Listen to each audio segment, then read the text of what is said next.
Thank you very much.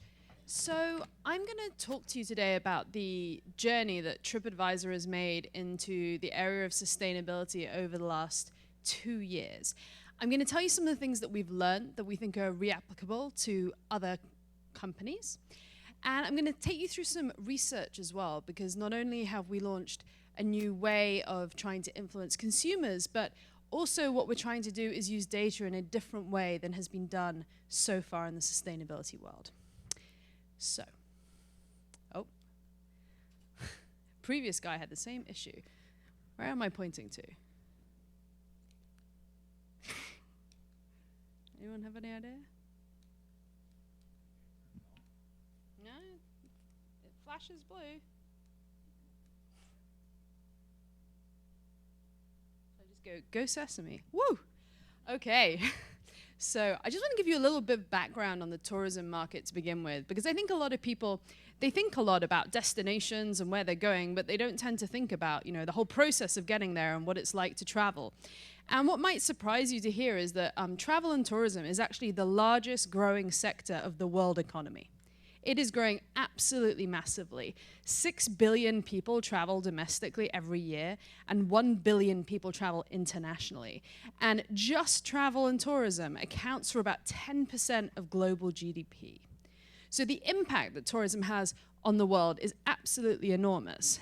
And as I'm sure you can tell, there are many implications from a sustainability standpoint as well. There are, as the sustainability officer at Delta often says, airlines whose business is burning jet oil in the sky. That's what they do. And then there are the issues of moving millions of people around the world to go and see places that sometimes are fragile or sometimes can't really deal with the amount of people who are meant to be going there. So there are lots and lots of issues.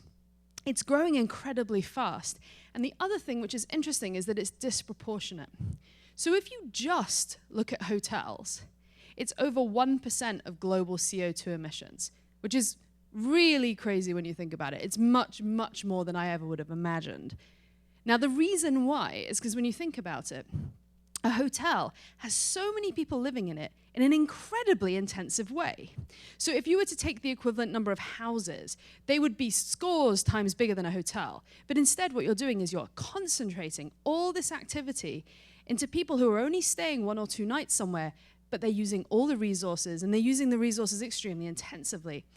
And as a result, there's been research that's indicated that hotels are actually one of the most intensive types of building when you compare buildings across different sizes. So as a result, this is something which is important. Sustainability in the tourism industry has been an issue for a long time. Next one, please. So, the crux of what I'm going to speak to you today about, though, is about the consumer gap. And this is a gap which really exists across many, many, many, many industries. And I imagine that many of you in the room, once I explain it, will know exactly what I'm talking about. So, when you do surveys and you ask people, hey, would you be interested in a green product or doing a green thing or this sustainable action? The vast majority of them say yes. So in the case when we surveyed TripAdvisor users, 71% said, I want to take an environmentally friendly trip. Now, anyone who actually works in the industry will see a result like this and go, interesting. Because I have a funny suspicion that almost none of you are doing that. You are saying that, but you're not doing that. And the rest of the survey plays that out very well. So 71% of people have just said they want to take a green trip, and then 73% of them proceed to say they don't know what a green trip is. Which is interesting. You kind of want to go back to these people and sit them down and say, about that previous question that you just answered. But this gap is actually really, really common. I used to work in sustainability in beauty care products, and we found exactly the same thing. The vast majority of people said they want to buy green beauty products as well. But they don't. They buy mainstream beauty products. So there's this enormous gap between the intentions of people and what they're actually doing. And my hypothesis is, it's not as simple as education. Now, to explain that, who here thinks, broadly speaking, understanding that there are some exceptions, that hybrid or electric cars are more or less better for the environment than gas-guzzling cars? So put your hand in the air if you think that, more or less. Okay. How many of you have a hybrid or electric car?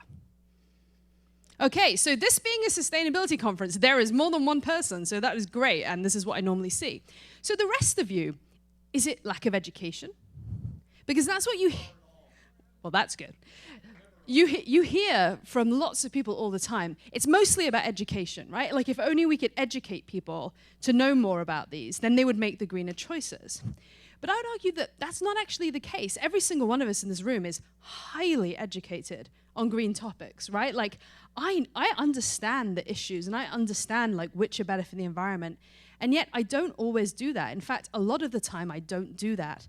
And that's the reality that we face today. So it's one of the big challenges is how do you move people from being attitudinally interested in it to actually doing something?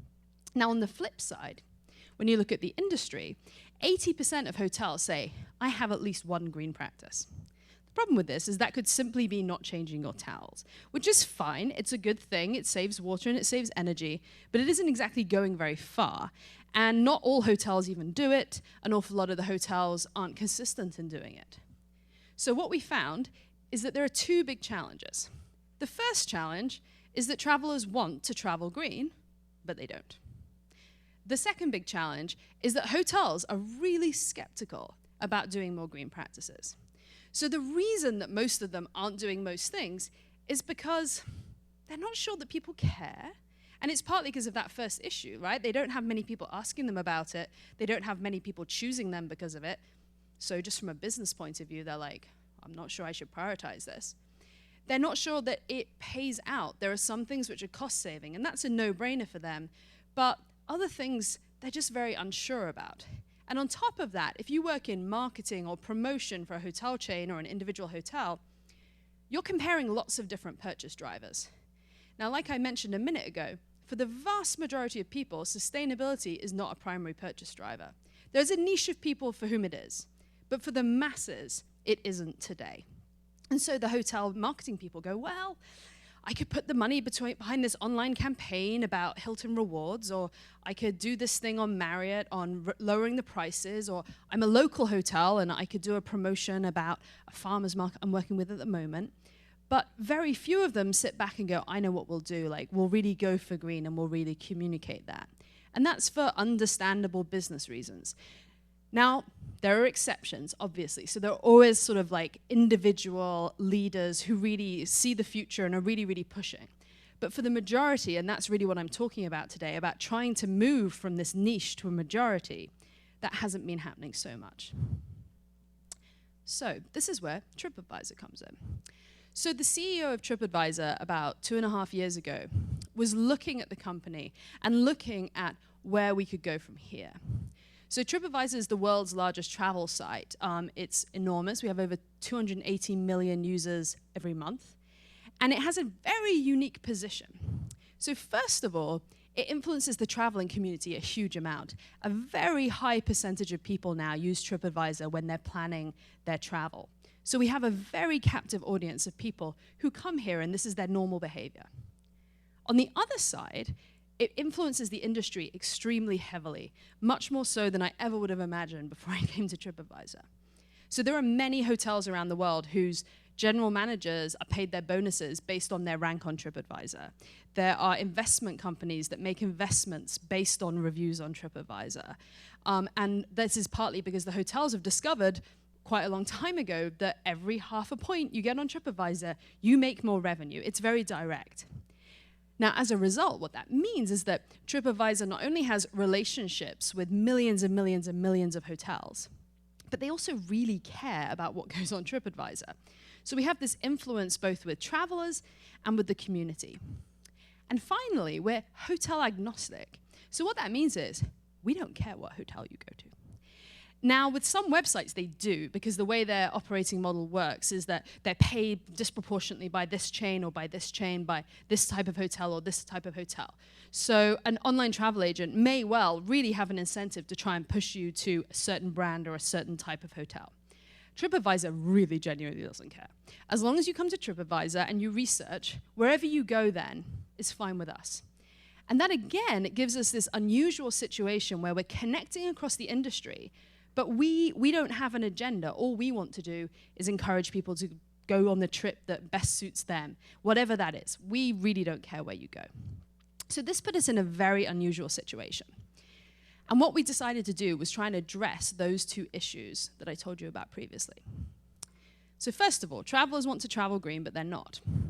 What TripAdvisor could do is make it effortless to choose a greener option. So we have the ability, because we touch so many people's decision-making process when they go through deciding how to book a trip, we can actually put it in there. And secondly, hotels are skeptical. And what we realized we could do was we could use transparency and use market mechanisms to drive change. And what I mean by that is, fundamentally, TripAdvisor is a transparency initiative. You can't hide anymore. So if your B&B is kind of terrible and you're rude to people, once upon a time, oh, well, they told their friends not to go there, but the next round of new people came in and you were fine. Now it's a major problem if you have really bad customer service or whatever is up with your hotel, because TripAdvisor is shining a big light on it. And that's all we're doing. We're not judging ourselves. We're just allowing people to reflect. We're trying to do the same thing with sustainability, and I'm going to explain how in a second. So based on that insight and this realization of where we stood in the industry, we launched a new initiative in April 2013 called TripAdvisor Green Leaders. And it had two parallel objectives. The first was to make it totally easy for travelers to book a greener trip and to encourage them to do so through choice architecture. Fundamentally, putting the information in a way that was so simple that they didn't have to make a single extra piece of effort, and they could do it almost without realizing they were making a better choice. And then at the same time, we wanted to give hotels and bed and breakfasts that did have green practices the recognition they deserve, because many of them were very frustrated that no one even knew what they were doing. And they didn't want to invest the tens of thousands of dollars that it can cost, for instance, to do LEED certification, which is fantastic, and it's suitable for many companies and many hotels, but not for all. So what we did is we did a whole bunch of research into what was going on, and we worked together with folks like the US Green Building Council and LEED, the United Nations Environment Program, and Energy Star. And we also worked with the industry to learn, well, what are people doing? What are the typical things people are doing? What are the kind of no-brainer things that we should be saying to everyone, like, at the very minimum, you should be doing these things? And also, what are the really leading things that perhaps are very common in one country, but they're not in another? For the US market where we started, that was indeed the case. There are some things that are extremely common in European hotels or Asian hotels, but not here. And we could integrate that. So this is how it works. First of all, hotels and B&Bs do an online application. It being TripAdvisor, is going to be online. So they log in, they're already verified with TripAdvisor, so we have this benefit. And they answer a questionnaire. We have 7 questions or 7 requirements that everybody has to do, which we feel are basic things that you must do. Having towel reuse, having linen reuse, having energy efficient light bulbs. You're not green, really, if you just do those things, but you have to at least do those things. And then what we did is have another roughly 50 questions covering things like energy, water, waste, purchasing, the site, the innovation. And those ones, you can answer whichever ones you want. The reason we structured it like that is you can't turn around to every hotel in the world and say you all have to do these 40 things. Because what's appropriate for B&B in Maine is not appropriate necessarily for a Vegas resort. There are some things that each of them can do that the other can't do. So the way that we structured it was that we put the whole gamut of possible things and possible actions there, and we said, tell us which ones you do.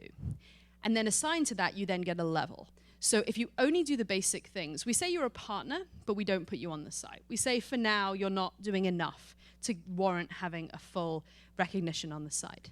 But then it goes bronze, silver, gold, platinum, so you get the sense. And only about 5% of hotels worldwide hit the platinum level, because that really is the very, very top one. Now, as verification, which is a question I always get asked. So first of all, we tell the hotels as they're applying, if you lie on this and we find out you lied, we will put a fraud badge on your TripAdvisor page, which is a huge disincentive. Because if you imagine you're a hotel and you rely on TripAdvisor for your revenue, suddenly a badge saying this hotel has committed fraud is the worst thing that could possibly happen to your business. So we start with that little threat, and it's incredibly effective at stopping kind of time waster type applications. We then have an algorithm. We have a huge fraud department at TripAdvisor, both people and algorithms and programmatic ways of identifying fraud. So it goes through that. It goes through my team who actually review everything. And if we have issues, it then goes to auditors. So we're using Cadmus in the US, SGS in Europe, who then will verify with hotels in cases that we have issues. On top of all of that, we also encourage users of TripAdvisor to report issues back to us. That alone isn't enough because, a traveler is, first of all, likely not educated on this whole thing. But second of all, they can't even see a lot of it. But what it is it's a nice additional layer in all of the various verification steps that we have. And we found that this has been extremely effective. We now have over 7,000 hotels participating in the program, and we've had a very strong level of reliability. So once they get the badge, and it goes through all those processes, and I should add that the process is free, which we think has been a major reason for the success of the program, you then show up on TripAdvisor. The first thing to notice is there is no separate green TripAdvisor, and that was a strategic decision. We know that most people are sort of interested in green travel, but they're not doing very much about it, and we knew that if we just even made them type in one extra thing into their URL, they wouldn't do it. So we were like, no, we have to put it exactly where they're already making their decisions. So we got this, for us, prime placement on the site, because there's a lot of information on the site, directly below the name of the hotel. And if a person is interested beyond knowing they're a green leader, they can click on that, and they can actually see every single thing the hotel does in exquisite detail. So if you want to know what kind of cleaning products they use or what type of materials they recycle and where, you can actually find out that information. In addition, we have filters. So if you want to, you can click on a green filter and you can see all the green hotels. Filters aren't used very much on TripAdvisor as part of the overall traffic. So we don't see a huge amount of people clicking this because people aren't generally clicking filters. But we actually think the fact that it's integrated fully into the site is actually much more impactful. Because what it means is that a high percentage of those 280 million people a month are being exposed to green rankings, and they're being exposed even to the concept that hotels might do this. So we go to the next slide. The next thing that we do is when people stay at a Green Leader hotel, we ask them, what did you think about the hotel's environmentally friendly practices? So many, many millions of people write TripAdvisor reviews every day, and this is an optional question. So you don't have to fill this out to complete it. But we find about 10 or 15% of people do, and they start telling us what they experienced at that hotel. And I'm going to come back in a minute to tell you a bit more about what we found out from that. But that's the other kind of essential bit of TripAdvisor that's really at the heart of the program. So I'm going to move on a bit to what we've learned and explain a bit more about the program in that, but also how it might be actually applicable to other industries. So the first point is about changing expectations. So a while ago, and probably honestly not that long ago, and depending on the industry, maybe not even a long time ago, if you were green, that was great, and it made you stand out from the crowd. There wasn't really an expectation that companies would be, but if you were, then you could talk about it a bit, and people would be like, that's fantastic, what a great company. What we're finding is that that is turning on its head. And instead of green being a thing which really makes you stand out, and if you don't do it, everyone just leaves you alone, that it's turned the other way. That the expectation of people is that organizations, whether they're in travel or not, would have sustainability programs, that they would be doing things for the environment and for social responsibility. And if you don't, and you're quiet about it, you're probably doing something wrong. And that's a huge shift. Because in the past, if you chose, well, I'm not going to play in this area, you could get away with it. You would just say, we just won't do anything. But now, if you do that, people are suspicious. They're like, well, why aren't you saying anything? Why aren't you doing this when others are? Now, we really leveraged this with TripAdvisor Green Leaders because the transparency that we brought effectively said, hotel number one, and the number one rating is like TripAdvisor Green Leader Gold level. Number 2 isn't doing anything. Number 3 is TripAdvisor Green Leader Silver level. You should have seen the hotel reaction when we first put that up. So they are highly, highly competitive with each other. And in the past, they were never compared on environmental factors, so it kind of didn't matter. All of a sudden, one day, they open up TripAdvisor, and they start seeing where they are sitting versus their competition. And not having it makes you look bad. Now, we're a positive-only rating. We don't say this hotel does bad things. If you start thinking about it, it gets impossibly difficult to do that for someone like TripAdvisor. But what we have found is that absence is kind of bad. Like, it's perceived as, well, why aren't you doing it Hilton if the Marriott is doing it? Or why are you not doing it B&B 2 if B&B 1 is doing it? And we immediately saw a response from hotels to this. We got individual hotels calling us up and getting very agitated and saying, but why don't I have this? And we'd be like, because you don't do the things. They'd be like, but I want it. We'd be like, so do the things.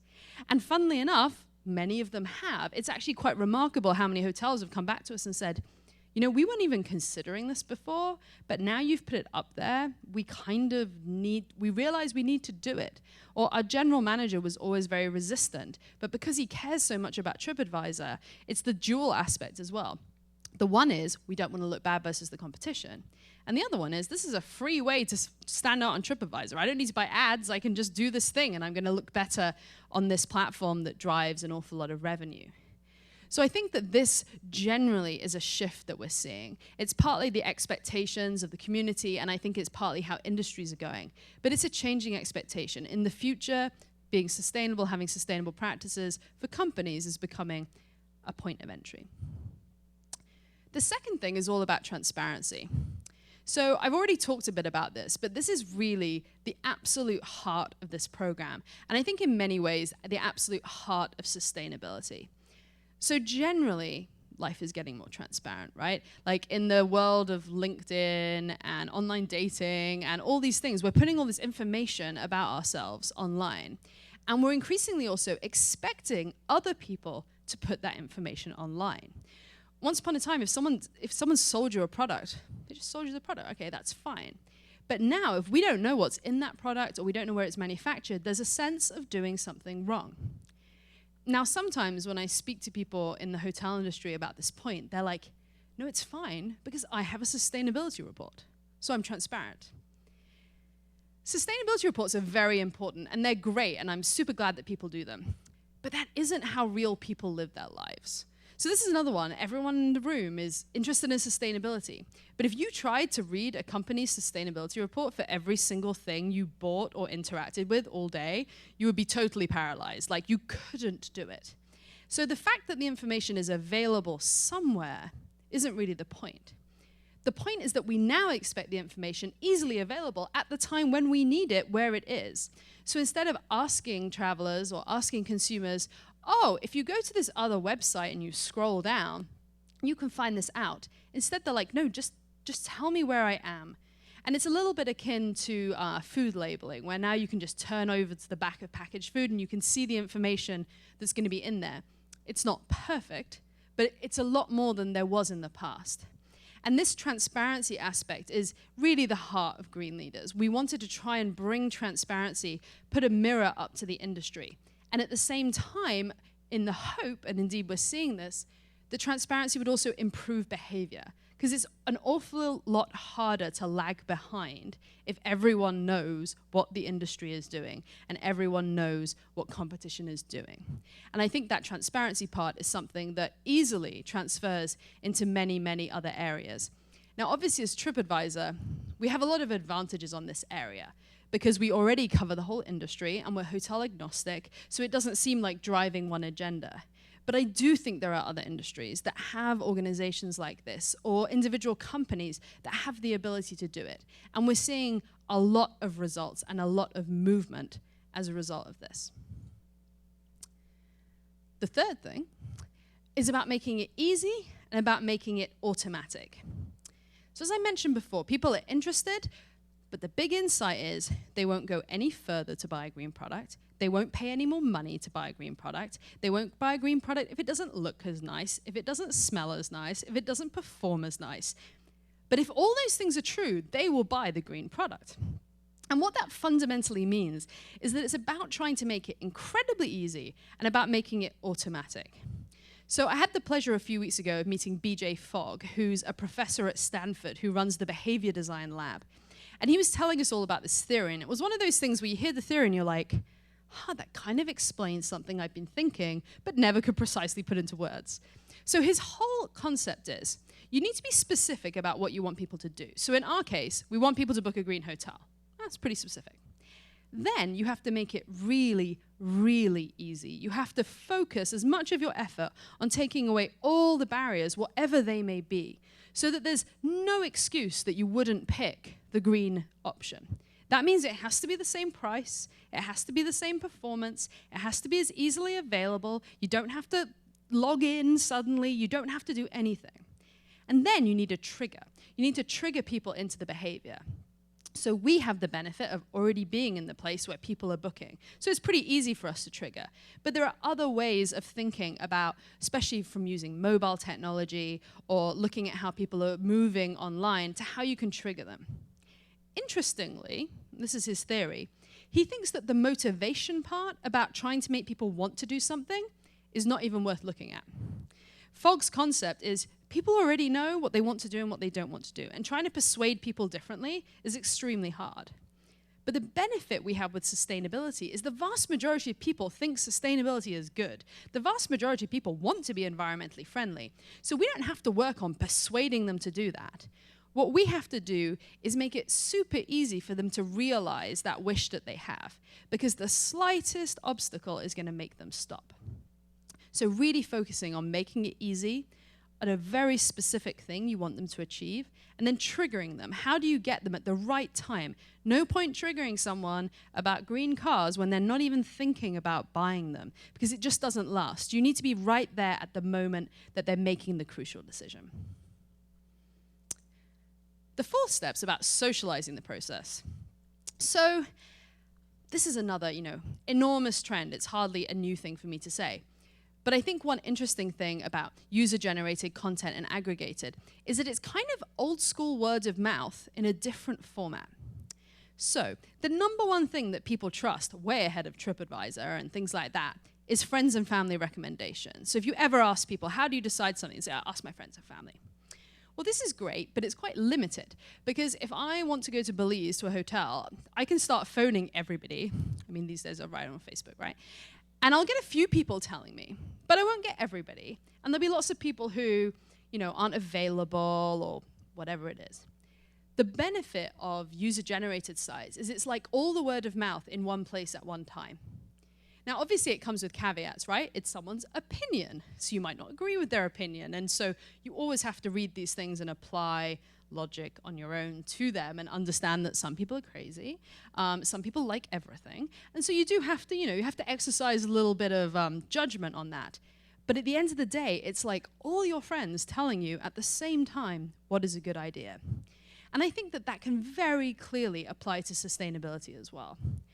We've noticed that we've had tens of thousands of people writing those green reviews. There are people who want to tell their friends and they want to tell the community about what they're seeing in sustainability.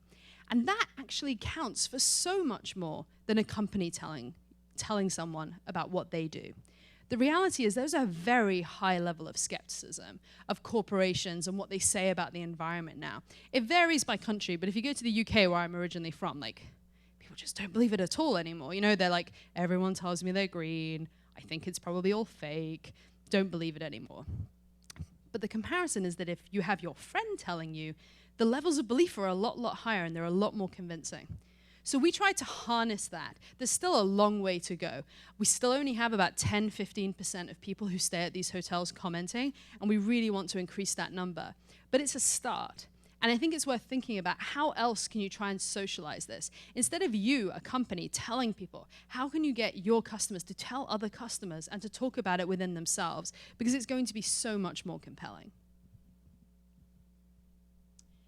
And then finally, or my final point, is to endlessly learn from the data. So there is a big problem with sustainability research, and maybe you've heard some of this today, I don't know. I was at a sustainability conference last week or 2 weeks ago where this was happening a lot. So you can bring it up. So this is what happens. A woman comes up to you in a mall and she says, hello, can I ask you some questions? You say, okay, fine, I have some time.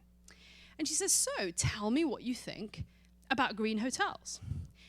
And the person says, yes, totally love green hotels. On a scale of 1 to 10, how much would you say you like green hotels? I mean, I would say 9, probably. well, what do you think about composting? If you're staying in a hotel, now you're in a mall, right? But if you were staying in a hotel and it had composting, what would you think of that? And they're like, I would love that. I really would. And they say, how much more would you be willing to pay for it? They're like, 10% more, maybe 15% more because I care. I really do. The issue is that this is what is happening. You're like, hello, are you a good person? Yes, I am. Thank you very much. It's exactly the same kind of issue if you were asking about education, right? Like you ask someone, do you think education is important? Yes. Do you send your kid to the most expensive private school in the country? No, because other things are important as well. There is a major issue with just about all sustainability research right now that's done in a survey format. First of all, people want to be a good person, and especially when they're answering to a person's face. First of all, they want to seem like a good person, and second of all, it's very well known social desirability bias in a lot of qualitative research. People just want to be liked by the researcher. And so let's just assume that this person isn't giving you the vibe that the answer they want is like, no, I don't believe in climate change. The vast majority of people these days think that the good thing to do is be an environmentalist. So you have that. The second issue, people aren't even staying in a hotel, right? So you're asking them to hypothesize about something, which they're currently not doing. And thirdly, you're prompting them. So when you say to someone, did you like the composting in your hotel? Let's just assume everyone's going to say yes, right? Even if maybe they don't care. But the issue is, you probably would never have known. So I'm staying at the Hilton over the road. They might compost, I don't know, maybe they do. If someone said to me today, like the Hilton compost, do you think that's good? I'd say, it's fantastic. But right now, I have no idea. So the research, when it comes out saying people care about this, is a little bit theoretical because, first of all, people are telling people what they want to hear, especially on pricing. I have yet to meet anyone who works in a company who has told me that a green product they've sold for more money has made a lot of money from mass consumers. From niche consumers, absolutely. But from the majority of people, I've never heard a single example. If anyone has one, happy to hear it. But that isn't really happening. And yet, there are research companies and organizations that keep on coming back with like great news. Like I heard last week, 50% of people will now pay more. Unfortunately, they won't. And so this causes a credibility gap, frankly, between the sustainability world and the corporate world. Because the CEO will sit there and be like, I hear you telling me this stuff, but I just don't believe you.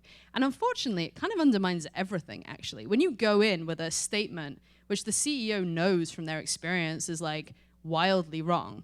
When you then start telling them about other things, they're going to be like, whatever, like you're a bit of a tree hugger, I don't really believe you, this is all faddy. So I have a major problem with this kind of research. So as part of graduate school work that I was doing and recently finished, yay, what I did is took those, I think, 40,000 responses that we got on the TripAdvisor site and started to analyze them to see what do people say there. Now, this isn't perfect. What we have is people who have stayed in green hotels. That's a good thing, right? They actually experienced the product. Second of all, we asked the question, share what you think about the hotel's environmentally friendly practices. We didn't tell you what they were. We just gave the open question. So then we can actually learn, what do you think are green practices? And also notice, what did you even notice? So, you know, both the perception of this and this and this are green and this aren't, we can learn that. But we can also learn what they noticed. And then we can triangulate it with the fact we have all this other TripAdvisor data, including how they rated the hotel overall and their behavior. So I'm going to share with you a few of the results that we found that were very interesting, and some of which were actually quite different to what you get from surveys. That's the form. We'll go on to the next one. So this is basically how we did it. People would write a review, and they would say something like, they had a recycling bin in the room. I love that. And we broke it into 3 parts. The first one is we picked out what was the green attribute. So what were they mentioning? And we accepted things that we may not have thought were green, but if they did, that was sufficient. So we would code that. Then we said, did they say it's there or it's not there? So there was a recycling bin, there wasn't a recycling bin. And then lastly, we coded the sentiment. Obviously, there's judgment involved in this, but it was a 1 to 5 scale, from like, I absolutely love that, it was amazing, to that was awful, or that was terrible. And a team went through and coded thousands of these comments so that we had a quantitative database that we could actually do statistical analysis on. So the first thing we noticed, or the first thing we learned, is that guests notice a very limited set of things. I'm not entirely sure if people were surprised by this. Honestly, like, it's kind of in line with what I was expecting. But over 60% of all the comments in these thousands of reviews related really to three things. Recycling was number one, which is interesting because not all hotels recycle. Towel reuse and linen reuse came up. Not surprising at all. And then the other one was general green comments. So people saying, this hotel was eco-friendly or this hotel was green. So generic comments.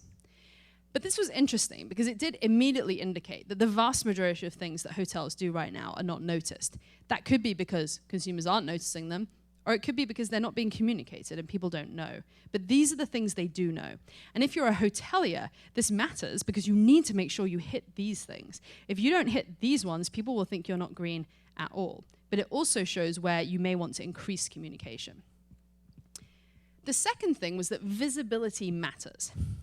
Now, every single hotel in our program recycles. So every single consumer comment was of a hotel that does do recycling. But there are various places that a hotel can recycle. So at one end, there are hotels that have recycling bins in the room, which is actually pretty unusual. And the reason it's unusual is because, one, it's expensive, and two, logistically, it doesn't help the hotel at all. It really isn't particularly helpful for them. So it's more of a way to interact with the guest and to communicate that they recycle. Then it can be sorted by housekeeping. So when they pull the carts around, they'll have two trash bins and they will just like briefly separate things. And bear in mind, you don't get much trash out of hotel rooms. So we're not talking about, sorting an entire bin bag that you would have at home. We're talking about a very small one. So it's more a case of the cup goes here, the newspaper goes here. Then sometimes they do it back of house. And then finally, sometimes it's a hauler offsite. And what we found is the closer it gets to the guest and the more likely they are to see it, the much more likely they are to mention it. Again, in some ways not that surprising, but we'd never been able to actually quantify this impact before. And what it does also indicate is that a huge number of people don't even realize you're recycling if you don't tell them. And there's nothing wrong with a hotel recycling behind the scenes, but we see comments of things like, why doesn't this hotel recycle? That's really bad. And they do. So it underlines the fact that communication is important and that visibility and interaction are too. The next thing, and this was very much contrary to industry belief, is that everything people mentioned from green attributes, they mentioned positively. Now, the reason this is contrary to industry belief is a lot of people think people don't like the towel reuse programs, that people don't like bulk amenities, that people don't like energy-efficient light bulbs and things like that. Now, interestingly, this is maybe the issue that we had with the survey, but the other way around. When you ask someone in the abstract if they like something, they're also a bit more likely to think, oh, no, I don't like that. And say, well, actually, no, I don't like it if you have bulk amenities in the shower. I don't like it when I have a wet towel.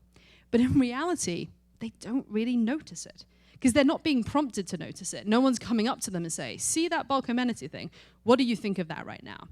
Instead, they're just accepting it as part of the experience of being in the hotel room. So we saw consistently positive responses. The other thing that we saw that's connected is that people overwhelmingly are mentioning what's present. Now, that's not that surprising. We notice what we notice, right? And you don't normally sit around saying, where is X? But a few things jumped out incredibly strongly. The first thing is that they hate disposable cutlery and utensils. So if you claim to be a green hotel and that person goes to breakfast and they see that you have disposable plates, your entire reputation is just gone. And this is partly the theory of Herzberg, which is that we don't experience things on a continuum from we love them to we hate them. There are some things that go from neutral to love or neutral to hate. So I hate something if they don't do it, but if they do it, I'm like, oh, that's fine, I don't love it. And there are other things that people don't expect. So if you don't do them, people are like, doesn't matter. But if you do them, people love. That's the case with utensils. No one goes to breakfast and goes, oh, lovely ceramic plate. I love this. I'm going to write about this on TripAdvisor. No, it's basic. It's fine. But if you give them plastic plates or plastic cutlery, they really don't like that. So a very clear indicator for hotels, aside from the fact that you shouldn't be doing it for environmental reasons, you shouldn't be doing it because it leaves a really bad taste in the mouth of your travelers. And this deck has been shared with hotels over the last week, and we've had so many emails from people going, oh my goodness, like we didn't realize what an impact that was having. Smoking is a huge one. So that's really quite particular to Vegas hotels where you disproportionately get smoking.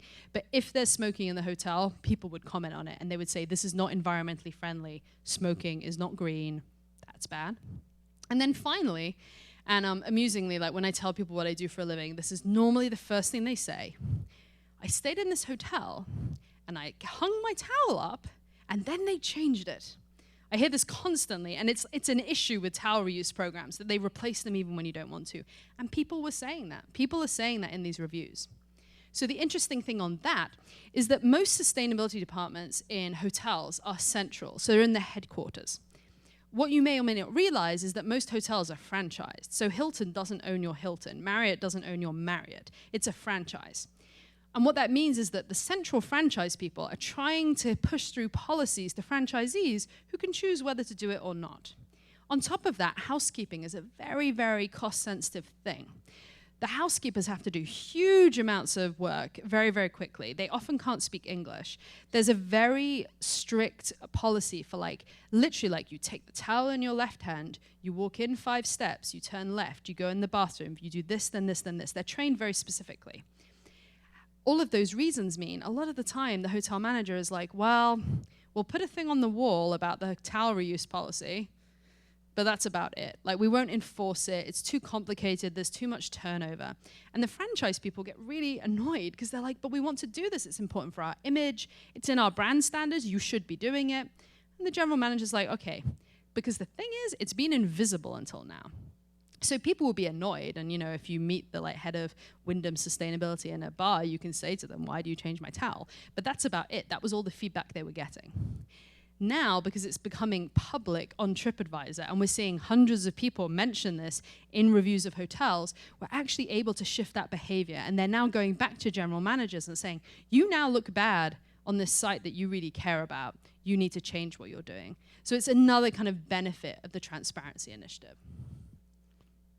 And then finally, and most significantly, I was really, really hoping to find that green practices increase revenue for hotels, which I think is the holy grail. People ask me this all the time, have you proven that green practices in hotels drives money? And to be perfectly honest, it's I'm not sure I know of a single industry where anyone has really definitively proven this with the mainstream yet. So if I came up with that, I deserve a prize.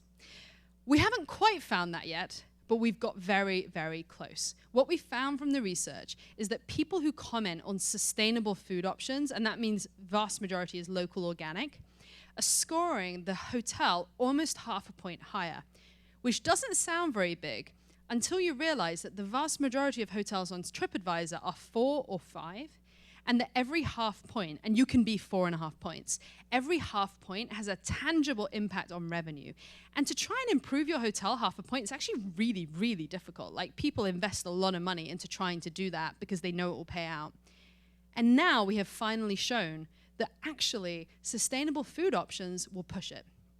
The theory of why this is, if you have a towel reuse program, that's great, but it really doesn't help me. I kind of get a damp towel, and I'm happy to do it. Maybe I feel good about myself, but that's about it. I don't get a benefit from not having my towel changed. Same with energy-efficient light bulbs. I either don't notice them or I don't like them very much, but I'm not I'm basking in the lovely light of energy-efficient light bulbs. But the thing about sustainable food is there are positive benefits attached to it in the minds of people. They think it's healthier, they think it's fresher, they think it's safer, they think it's good for the community, and it makes people feel good about themselves. And this is an opportunity for hotels to actually deepen the emotional connection people have with their brands. It can be quite hard to build an emotional connection with a hotel chain. Smaller ones is maybe a bit easier. But here we were finally able to show that there is a sustainability practice that you can put in place that will actually affect consumers like this. And we hope eventually we're going to be able to actually prove out the dollar amount that this will improve. 2 huge implications for hoteliers. If you don't already do this, you should be doing it. And if you do it, but you're not communicating, which is actually incredibly common, you should start communicating about it. Funnily enough, on a side note, at Earth Day at TripAdvisor last year, I was we get catered lunch, which is very nice. I was well, why don't we bring in an organic catered lunch? That would be a great thing for Earth Day, and then we should try and do that all the time. And lo and behold, it turns out we already have organic lunch. It has never been communicated to any of us. It just turned out that the caterer already does that. And they were like, oh, great, we'll put like little, signs up and we'll tell people in an email. And everyone was like, I feel so good about having organic food today, Jenny. And it was like, you literally get that every single day. But we just hadn't communicated it. And that's the case with a lot of hotels as well. So, moving fast, so lots of time for questions. Here are the key takeaways from what we've learned from launching this program and also what we think can help other people. The first one, and this is the most fundamental one, is about addressing the consumer gap.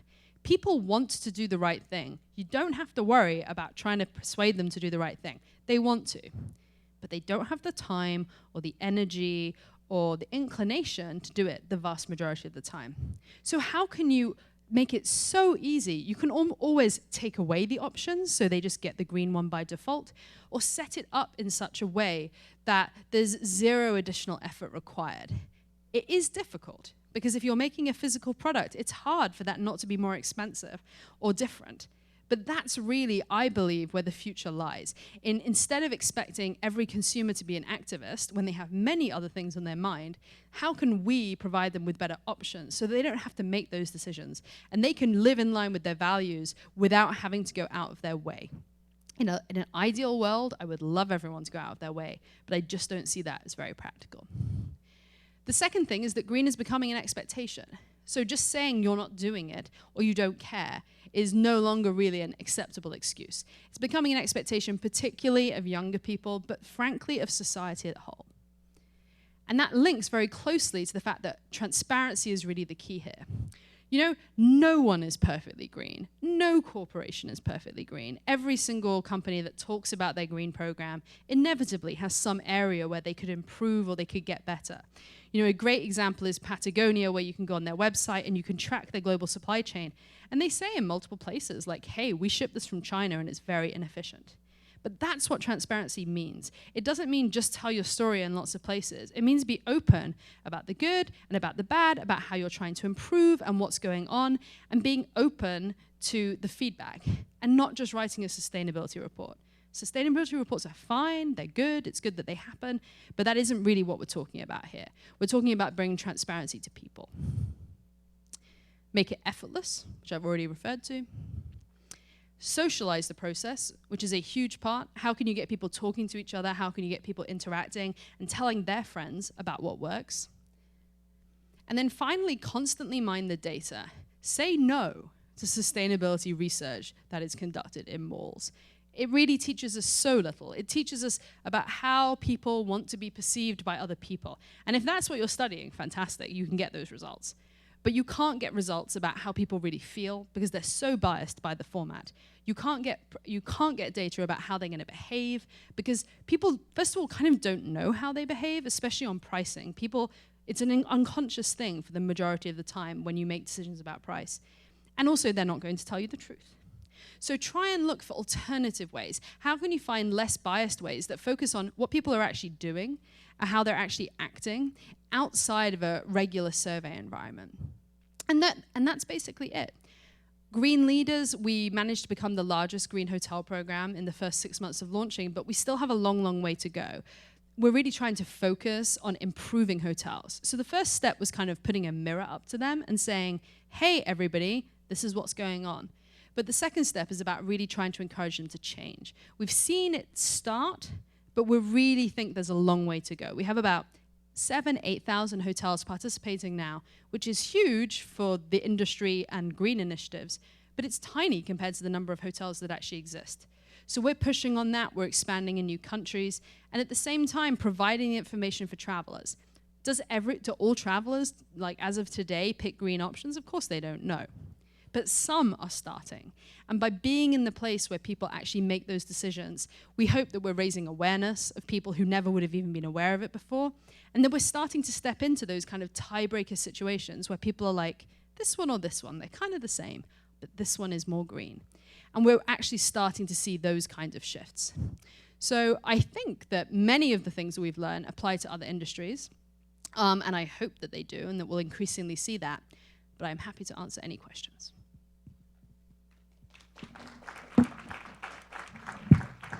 I got this again.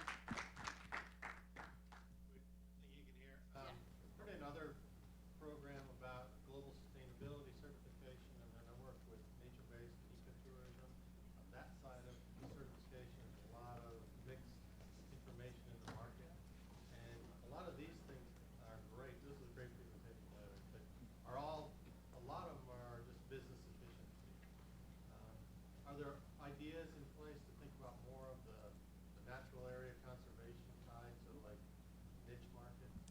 So I just gave you a few examples just for the sake of brevity, but our survey is long and it includes questions about biodiversity, it includes it about natural areas around hotels, about how you're dealing with your own landscaping, but also interacting with the local environment, about educating your guests. You get points if you educate your guests about local issues. We have things about native landscaping, for instance. It's all available. So in the spirit of transparency, the entire questionnaire, the auditing requirements, and all the points are available. So you can go to green.tripadvisor.com. We would never make consumers go there, but we do make hotels go there to apply, and you can download all the information. There's absolutely a large number of certifications out there.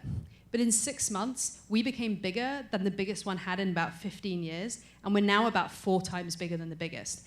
And what we think that shows is that the existing certifications were great for some hotels and some organizations, but at the cost they were at and the fact that they weren't driving traffic because people weren't finding out about them or they didn't even know about them, it didn't make sense for a huge amount of people.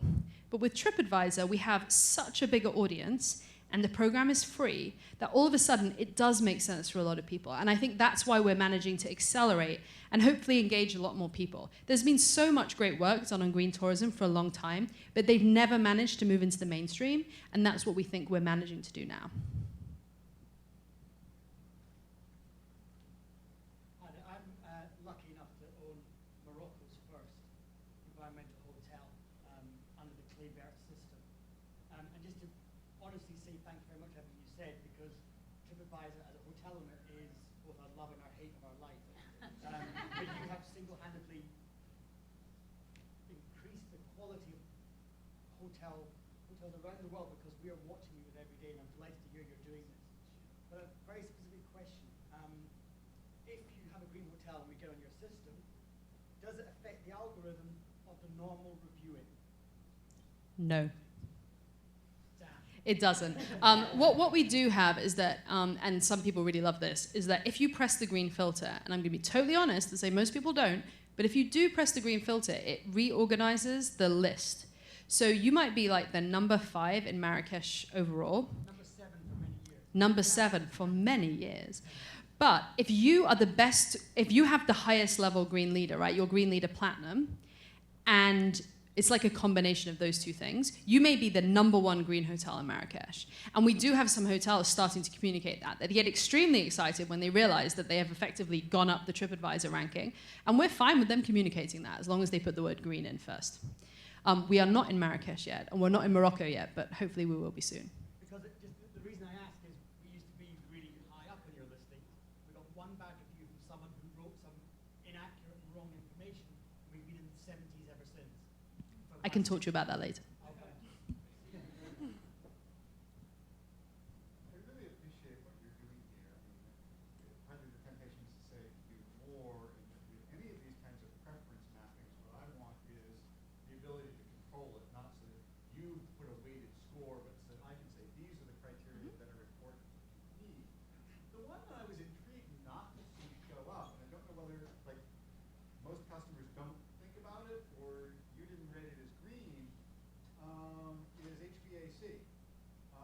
The biggest single factor, like if I were criticizing this space, the place I'd start is It's very no cold. natural air or light, and they're keeping it too cold. Yep. In a hotel, similarly, windows don't open. That's like one of my number Yep. ones. So we do ask a bunch of questions about that, and because HVAC is a significant drain on energy and it's a significant part of the energy footprint of a building, we actually assign a lot of points to that.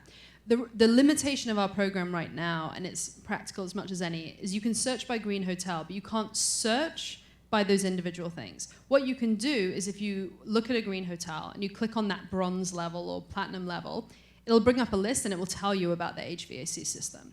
However, you can't search for it right now. No. Because the issue that we have is that there are so many, there are probably like 200 things, and the vast majority of people are like very not interested in that. So it's a balance for us, but it's a good point, and I hope at some point in the future we might be able to find a way to make that happen. On your first slide, you said 71% said they're interested in green, but did you also survey those that said no, and the reasons for not interested in green? Is it perception of low quality? don't think we asked that question in that survey. I can tell you anecdotally, it's really interesting, actually. There are two strongly held beliefs that are in total opposition to each other. And when you tell people the one, they're always the other. So one group of people think that green hotels are a bit nasty, right? You have a damp towel, it's too hot, you're going to have itchy sheets, everything's made of hemp, like everything's recycled, and people are like, ooh, eco hotels, nasty. There are another group of people who are almost equal, who are like, green is just for very high luxury hotels. And it's just for those that can afford it, because it's so expensive that they do that. So the funny thing, and whenever I say to people, well, you know people think green hotels aren't nice, they always say, no, I think they're luxury, and vice versa. So there are those two groups of people. I think I would guess that those people, it's not that they don't think the environment's important. We were asking them, are you taking the environment into consideration when you book a trip? And those 30% of people were actually the honest people. Because the reality is that 95 or 99% of people don't take it into consideration. So I think that's the reality. I think that most people sort of, in a slightly intangible way, like think, climate change is bad, like I want to do the right thing for the environment, but it doesn't get very far beyond that.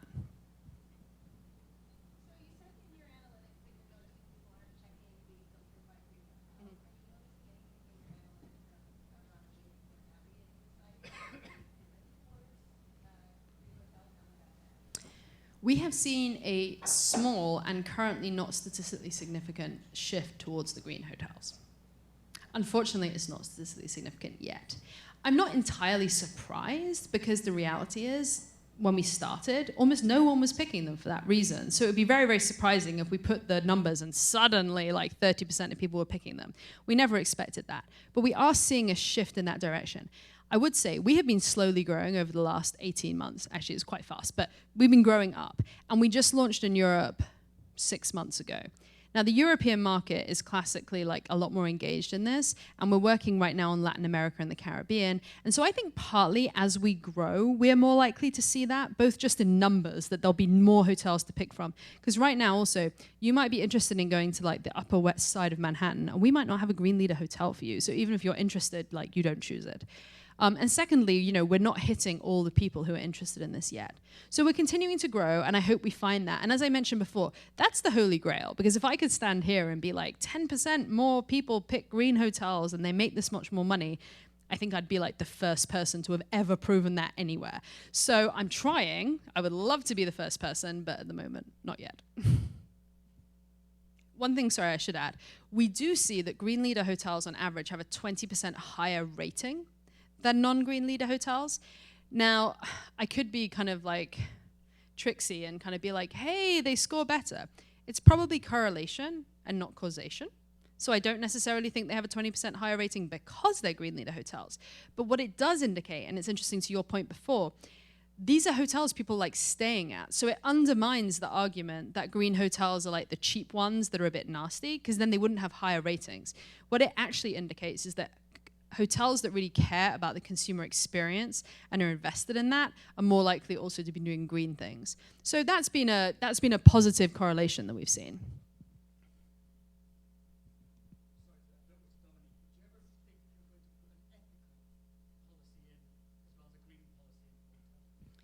It's something under consideration. It's extremely difficult. Green is much more quantitative, and it's much more like, do you save energy or do you not? Do you do these things or do you not? And just to give you some examples, like someone was like, well, why don't you do diversity? Let's say we did gender diversity. If there are 2 gay guys in Provincetown running a B&B, they would fail the gender diversity target. If we did racial diversity, if everyone in a hotel in management is Caucasian and everyone in housekeeping is a person of color, they would meet the racial diversity. So it gets extremely complicated for someone like TripAdvisor to do that. And my general feeling is, I think these issues are incredibly important and like critical, and I think organizations should go after them. The question for me is TripAdvisor the right person to do that? Or is a more qualitative organization one that might do better things? But we're very open. If people have ideas about how we could make those things quantitative, I would be happy to talk.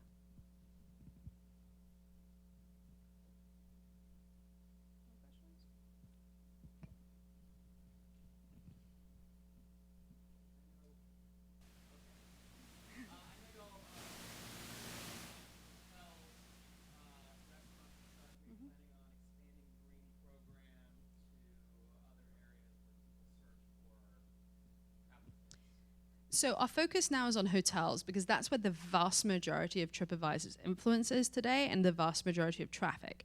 So our priority right now is rolling out around the world. So we're only in North America and Europe right now. We're a small team, so we're working really hard to go into other areas. But we will certainly be looking at other sectors. Restaurants may be quite straightforward. Other ones are a bit harder. So say you take attractions, you can't really have the same criteria for like a water park at a wine tour in Tuscany. So it gets a little bit more tricky. And yet again, that's another area where it's like, I think that's really important. The question is, should TripAdvisor do it? But once we have expanded all around the world, which will take a little while, we'll certainly start looking at things like that.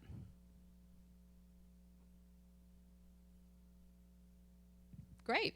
Well, if anyone has any other questions, I will hang around here for a bit. And thank you very much for coming.